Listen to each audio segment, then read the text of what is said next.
Sacred Lies is based on a Brothers Grimm fairy tale. How much did you know about that story?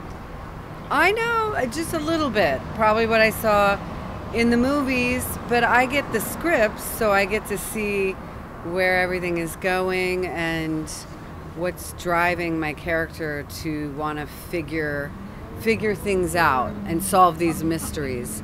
For me, it's about the heart and soul of the character I'm playing. Jane Doe. I try and look at the world the way she might have seen it. Do you recognize these women? These women were murdered. Maybe you saw them with your dad. Nobody knows anything about them. If nobody's looking for you, it's easy to be forgotten.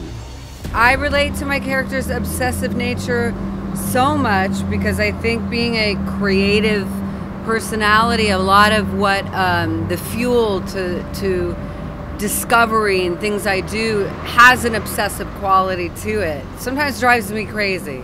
But if I didn't have it, I wouldn't be as invested in creating characters like I do.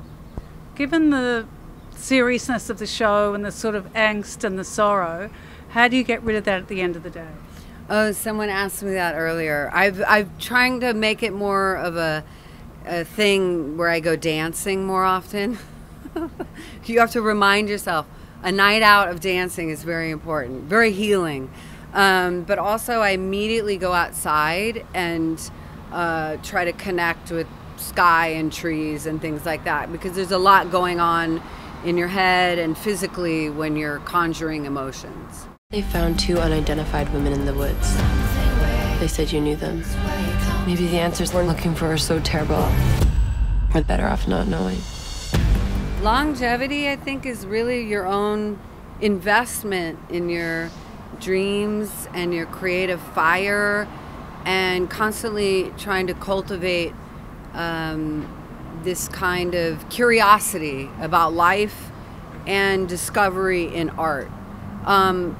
I just started taking a writing class recently, and I was reminded, wow, to be a student again and again is it keeps you fertile with ideas. So I think that's good. I'm really into classes nowadays.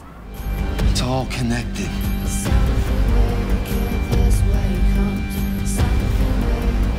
Why are you doing all this? Because everybody deserves to have the dignity of a name. They deserve to matter to somebody. My dad sort of led by example, and he just was really, it was funny, we got to work together and I noticed, oh my goodness, we're very similar on set. We treat everybody equal, the van driver, the lighting technician, the actors, and he's also very lighthearted with humor. So even though I can do very intense roles, I like to keep things light in my own personal life. But to anybody, I would say, be willing to really work hard and be dedicated and committed to what drives you, and try to maintain an enthusiasm, a joyful approach. Thank you.